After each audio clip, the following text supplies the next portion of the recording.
The ocean never gives up its secrets easily. Imagine this. Monstrous waves, black as ink, crashing against the hull of a research vessel somewhere in the vast, unforgiving expanse of the Atlantic. On a table bolted to the floor of the cabin, a map lies illuminated by a single swaying bulb. It's a strange, hand-drawn replica of something far older, its edges frayed, its markings a mix of known coastlines and impossible landmasses. This is the starting point for the greatest treasure hunt in human history, a hunt not for gold, not for jewels, but for a lost world. Below the storm, thousands of feet down in the crushing, silent darkness, the sonar paints a picture that shouldn't be there. Strange geometric shapes, right angles where nature prefers curves. The unmistakable outline of what looks like a wall, a road, a structure. It's a ghost on the machine, a digital apparition that fuels an age-old question. Are we just seeing rocks, tricking our minds into finding patterns where none exist? Or are we tracing the bones of a civilization swallowed by the sea millennia ago? This is the siren song of Atlantis, a mystery that begins where the map ends. The allure is undeniable. It's the ultimate cold case, an investigation that spans not just decades, but thousands of years. Every explorer who has ever taken on this quest has felt that same pull, that same electrifying possibility that they might be the one to finally solve it. Our entire journey begins with one man, a philosopher who lived in ancient Athens more than 2,000 years ago. His name was Plato. Around 360 BC, in two of his famous dialogues, the Timaeus and Critias, he dropped a historical bombshell that has rippled through the ages. He told a story, he said, that had been passed down through his family for generations, a tale originally brought to Greece from Egypt by the great Athenian lawgiver Solon. It wasn't just a story. Plato presented it as genuine history, a factual account of a mighty empire that had vanished from the face of the earth. It was the first time the world had ever heard the name Atlantis. Plato's pen gave us the first ever glimpse into this lost world. He described Atlantis as a formidable naval power located beyond the Pillars of Hercules, the ancient name for the Strait of Gibraltar. This placed it squarely in the Atlantic Ocean. This wasn't some minor city-state, it was a continental empire larger than Libya and Asia combined that held sway over parts of Europe and Africa. For 9,000 years before Plato's time, he wrote, this incredible civilization had thrived, a beacon of power and sophistication unlike anything the world had ever seen. The story he tells is one of hubris and conflict. The Atlanteans, descended from Poseidon, the god of the sea, were once noble and virtuous. But their divine nature became diluted over time as they mixed with mortals. Greed and ambition corrupted them. They launched an aggressive campaign to conquer the known world, enslaving nations as they went. According to Plato, his Athenian ancestors stood alone against the might of the Atlantean Empire and against all odds defeated them, liberating the conquered peoples. But the real drama, the part of the story that has haunted us for centuries, comes next. Shortly after their military defeat, the gods turned against the arrogant Atlanteans. Plato writes with chilling finality, but afterwards there occurred violent earthquakes and floods, and in a single day and night of misfortune, all your warlike men in a body sank into the earth, and the island of Atlantis in like manner disappeared in the depths of the sea. Just like that, an entire continent, a whole civilization, was wiped from existence, leaving behind nothing but a muddy shoal and an enduring mystery. Plato didn't just give us the location and the dramatic ending, he painted a breathtakingly detailed picture of the city itself. This wasn't just any city, it was a masterpiece of engineering and artistry, a metropolis that would make even our modern cities seem quaint. The capital of Atlantis was a circular marvel constructed in a series of concentric rings of land and water. 3 massive canals, each one a perfect circle, separated 2 rings of land, creating a fortress that was both beautiful and impregnable. At the very center was a sacred hill, the original dwelling place of the city's founders. It was a vision of perfect symmetry, a city built in the image of the cosmos. The level of detail is staggering. Plato describes bridges connecting the land rings and a massive outer canal 300 feet wide that collected river water from the mountains and circled the entire plain surrounding the city. The walls of the city were legendary. The outer wall was coated in brass, the middle wall in tin, and the inner wall of the central citadel, the Acropolis, flashed with the red light of orichalcum. A mysterious metal, second only to gold in value, that has puzzled scholars ever since. Was it a form of bronze, an alloy of copper and gold, or something else entirely? The heart of the city was the temple dedicated to Poseidon and his mortal wife, Plato. It was a structure of immense size and barbaric splendor. The exterior was covered entirely in silver except for the pinnacles, which were coated in gold. Inside, the scene was even more magnificent. The ceiling was crafted from ivory, adorned with gold, silver and orichalcum. Golden statues filled the temple, including a colossal sculpture of Poseidon himself, riding a chariot pulled by 6 winged horses, so tall that its head touched the roof. Around it stood 100 nereids, or sea nymphs, riding on dolphins. This was a city of unimaginable wealth and devotion. Beyond the grandeur, Atlantis was a highly advanced society. They had a sophisticated legal system, a powerful military with 10,000 chariots, and a complex bureaucracy that managed the empire. The land was incredibly fertile, irrigated by the intricate canal system, and supported 2 harvests a year. They had hot and cold running water, public baths, and beautiful gardens. Plato's description is of a true utopia, a paradise on earth where humanity lived in harmony with the gods. But it was this very perfection, this immense power and wealth, that ultimately led to its downfall, a timeless warning about the dangers of arrogance. If Atlantis was real, where do we look for it? The search has taken explorers all over the world, but, one of the most compelling clues lies in the turquoise waters of the Aegean Sea. Here, the Greek island of Santorini, famous for its stunning white villages and dramatic cliffs, actually holds a dark secret. Today, Santorini is a crescent-shaped island, the remnant of what was once a much larger circular landmass.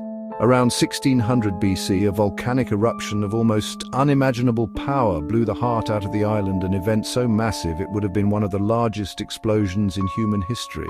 It was a cataclysm that honestly perfectly mirrors Plato's description of the end of Atlantis, but the connection is more than just a big bang.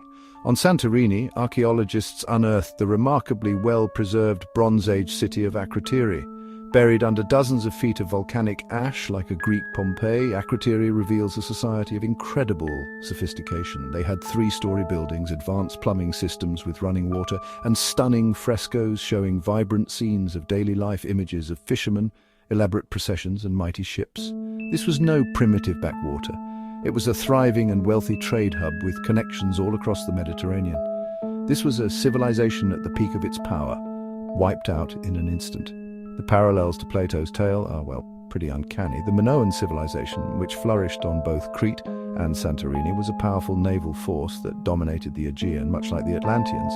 The catastrophic volcanic eruption and the resulting tsunamis that would have devastated the coastline of the entire eastern Mediterranean fit the description of Atlantis' destruction with chilling accuracy. Could Plato's story, passed down through generations, have been a slightly distorted memory of this real-life Minoan apocalypse? Of course, there are problems with the theory. Plato clearly states Atlantis was in the Atlantic Ocean beyond the Pillars of Hercules, not in the Aegean Sea. He also places its destruction 9,000 years before his time, not the 900 years that would fit the Santorini timeline. Proponents of the theory argue that a translation error could be to blame. Maybe the original Egyptian text meant 900 years, and Plato or Solon mistakenly read it as 9,000. It's a compelling idea. Standing on the cliffs of Santorini, looking out at the vast, sunken caldera, it's hard not to feel like you're staring into the abyss of a lost world. Let's leave the ancient world of the Mediterranean and head west across the Atlantic to the crystal-clear, shallow waters of the Bahamas. Here, just off the coast of the island of Bimini, lies one of the most controversial and mysterious underwater structures on Earth, the Bimini Road.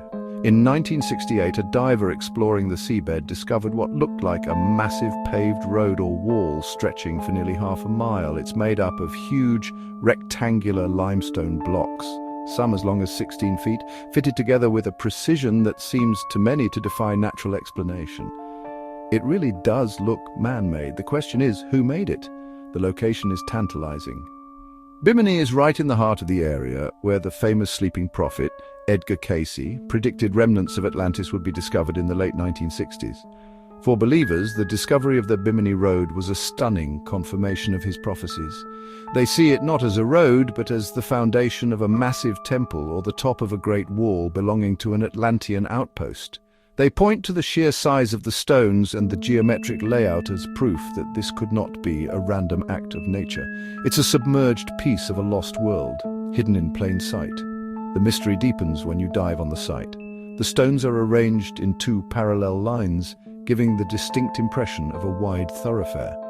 Some divers have reported seeing other formations nearby, including what they describe as platforms and even concentric circles, echoing Plato's description of the capital city. Proponents of the Atlantis theory argue that sea levels were much lower during the last ice age, and what is now a shallow bank could have been dry land.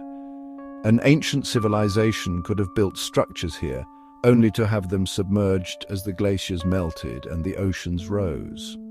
However, science, offers a more sober explanation. Geologists have studied the Bimini Road extensively and have largely concluded that it is a natural formation known as beach rock. They argue that the limestone fractured along straight lines, creating the block-like appearance, a process that is actually pretty common in the region. They point out that the stones are identical in composition to the surrounding seabed and that similar formations can be found elsewhere. But the debate rages on. Is it just a fascinating trick of geology, or are we looking at the weathered ruins of an ancient harbor, the first real breadcrumb on the trail to Atlantis? Plato's text is our only primary source, and it gives us one very specific clue. Atlantis was an island empire located in the Atlantic Ocean beyond the Strait of Gibraltar. If we take him at his word, then, we must look not in the Mediterranean or the Caribbean, but in the vast, deep waters of the Atlantic itself. And right in the middle of the ocean, sitting atop the volatile mid-Atlantic ridge where tectonic plates grind against each other, is the Azores archipelago. These 9 volcanic islands are just the peaks of massive underwater mountains, seamounts, that rise thousands of feet from the ocean floor. Could this be the place? The theory, championed by writers like Ignatius Donnelly in the 19th century, is that the Azores are the last surviving remnants of the lost continent of Atlantis. He believed that a large landmass once existed in this region and was sunk by catastrophic geological activity. The islands we see today are simply the highest mountain peaks of that sunken world, poking out above the waves. This hypothesis aligns perfectly with Plato's geographic placement and his description of a cataclysmic end. The mid-Atlantic ridge is a hotbed of volcanic and seismic activity, making it a prime candidate for the kind of event that could sink a continent. The evidence is circumstantial, but honestly, it's pretty intriguing. For years, fishermen in the region have reported snagging their nets on what they describe as submerged ruins. Expeditions have conducted sonar scans of the seamounts around the Azores and have found strange, symmetrical shapes on the seabed that some researchers claim are man-made pyramids and temples. In 2013, a sailor discovered what appeared to be a large, man-made pyramid structure between the islands of São Miguel and Terceira, sparking a wave of excitement. The Portuguese Navy investigated, but the official results have remained inconclusive, only adding to the mystery. Of course, this theory has its skeptics. Mainstream geology holds that continental land masses cannot simply sink into the ocean floor. It defies the principles of isostasy, where lighter continental crust floats on the denser mantle. They argue that the Azores are purely volcanic in origin and have always been islands. The supposed underwater pyramids, they say, are likely just naturally formed volcanic cones that appear geometric on low-resolution sonar. Yet the allure of the Azores remains. It is the one location that fits Plato's directions almost perfectly, a place of immense geological power where a lost world could plausibly be sleeping in the deep.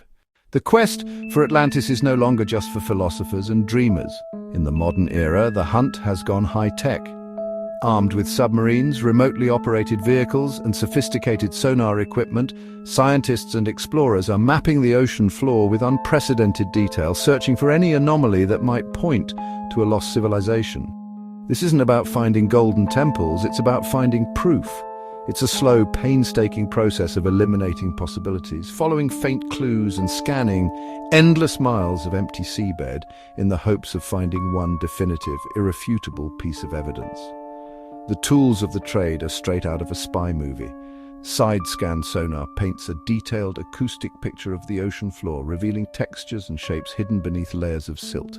Magnetometers can detect variations in the Earth's magnetic field, which could indicate the presence of buried structures or metallic objects.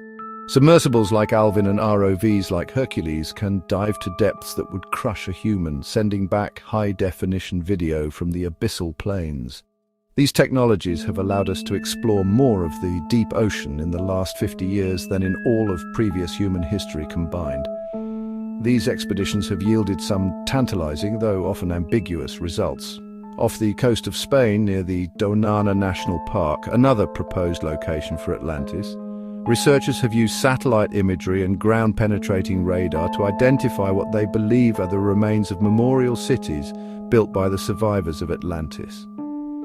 In the waters off Cuba, a team discovered strange geometric stone structures deep on the seafloor, dubbing it the Cuban underwater city, though follow-up investigations have been scarce.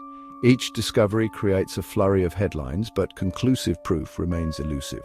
The problem is that the ocean is incredibly good at creating things that look man-made. Basalt columns can fracture into perfect hexagons, underwater volcanoes can form symmetrical cones, and layers of sediment can create what appear to be walls or foundations. For every potential discovery, there is a plausible geological explanation. The scientific community rightfully demands extraordinary evidence for such an extraordinary claim. But that doesn't stop the search. With every new piece of technology, we can look deeper and see more clearly. And the hope remains that one day the sonar will ping, the camera will focus, and an undeniable image of a lost world will emerge from the darkness. Whether or not a single stone of Atlantis is ever found, the city itself has never been more alive. The legend has transcended its origins in Plato's text to become one of the most powerful and enduring myths in human culture. It's a story that has been retold and reimagined for centuries, capturing the imagination of artists, writers, filmmakers, and adventurers. Atlantis is more than just a potential archaeological site. It is a symbol of a lost paradise, a cautionary tale of hubris, and a boundless source of inspiration. It lives in our books, our movies, and our collective dreams. Think of the literary legacy alone. From Jules Verne's 20,000 Leagues Under the Seas, where Captain Nemo and his crew visit the submerged ruins of the city, to the modern fantasy novels that depict Atlantis as a magical kingdom populated by powerful sorcerers, the city has been a staple of fiction. It provides the perfect backdrop for adventure and mystery, a world where anything is possible. It's the ultimate what-if, allowing writers to explore themes of advanced technology, ancient wisdom, and the catastrophic consequences of playing God. Hollywood, of course, has been equally enchanted. The visual spectacle of a magnificent city sinking beneath the waves is pure cinematic gold. Disney's animated feature, Atlantis: The Lost Empire, brought the legend to a new generation, envisioning it as a technologically advanced society powered by a mystical crystal. More recently, the DC comic superhero Aquaman has ruled over a sprawling, bioluminescent underwater kingdom of Atlantis, turning it into a battleground for epic superhero showdowns. In film and television, Atlantis is a place of wonder, danger, and endless visual possibility. The influence doesn't stop there. The legend has inspired countless paintings, video games, musical compositions, and even spiritual movements. New Age beliefs often incorporate Atlantis as a home for an ancient race of spiritually enlightened beings who possess psychic abilities and profound knowledge. For them, Atlantis is not just a place but a state of consciousness to be rediscovered. It seems the story taps into a deep human longing for a golden age, for a connection to a forgotten past, and for the belief that there is something more to our world than what we can see on the surface. So, we come to the end of our journey, but not to the end of the mystery.